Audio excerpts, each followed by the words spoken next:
y a Dieu, il y a les dames, il y a Béatrice Benoît-Gonin, il y a une exposition consacrée à Miro, mais pas que. Mais pas que.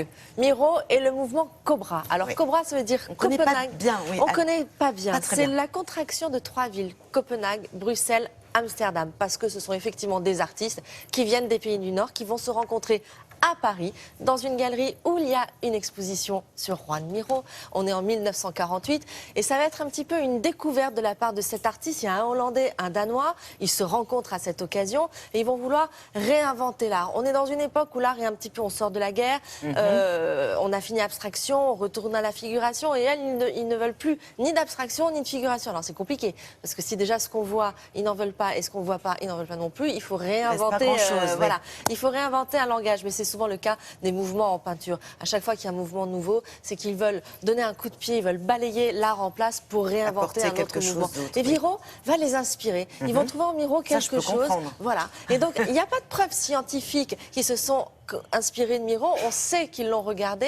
On sait quand même qu'il y a des correspondances qui sont évidentes. C'est quand on voit, c'est le sujet de l'exposition, on a confronté Miro et les artistes Cobra. Et effectivement, il y a une relation évidente. Et ce qui est très drôle aussi, c'est qu'après Miro va lui découvrir les artistes Cobra, les regarder et s'inspirer d'eux à son tour. Vous voyez, donc c'est une correspondance entre ce mouvement Cobra et Juan Miro. C'est au musée Cobra, à côté, pas à côté, en périphérie, à la sortie d'Amsterdam que ça se passe. Et je vous propose tout de suite d'y aller.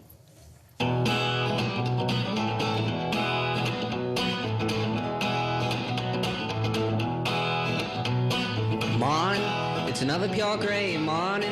Don't know what the day is holding. And I get up right home and I walk right into the path of a lightning bolt. Miro a eu une carrière longue et incroyable. Ici, nous avons des peintures de 1927 à 1983. Il a commencé comme surréaliste. Plus tard, à la fin de sa carrière, il est devenu beaucoup plus abstrait. Nous avons une œuvre de 1983 qui représente tout simplement une ligne noire et une autre ligne noire. On ne peut pas dire que Miro appartienne à un certain mouvement comme Picasso. Ils étaient eux-mêmes, ils avaient leur propre monde.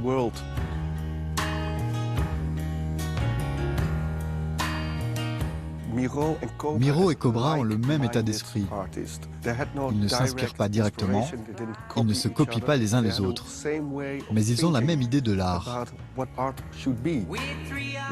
Il devait être clair, direct, réalisé avec des matériaux simples, il ne devait pas être chic.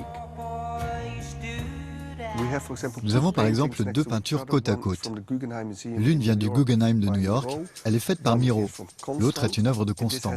C'est une manière poétique et commune de voir les choses pour créer un mythe avec des femmes, des étoiles, des animaux. C'est très sensuel aussi.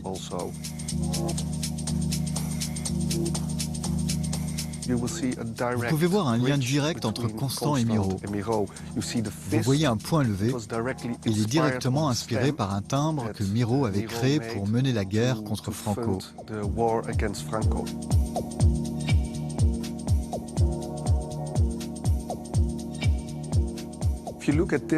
Si vous regardez le travail de Karel Appel et cette peinture de Miro, vous voyez des couleurs similaires, une même manière d'utiliser des lignes noires, d'utiliser des matériaux simples et épurés, pas trop de couleurs.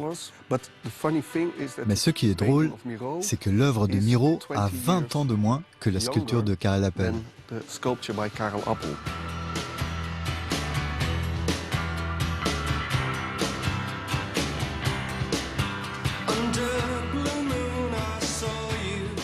On sait que Miro a été une source d'inspiration pour les artistes de Cobra.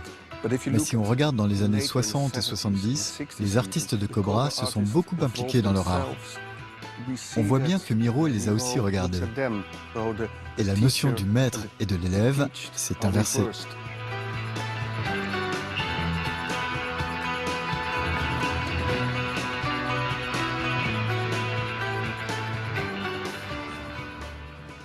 Donc non seulement c'est magnifique, mais en plus on apprend beaucoup de choses.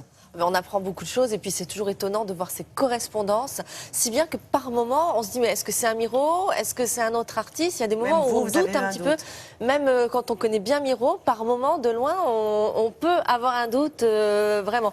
C'est un musée unique au monde, il n'y en a qu'un, musée Cobra, il est à Amsterdam et l'exposition est visible jusqu'au 31 janvier. Très bien. Voilà. Merci beaucoup. Tout de suite, un peu de publicité et puis ce sera l'heure du point route important aujourd'hui avec Étienne Jacquemart. Télématin, c'est mon meilleur petit déjeuner.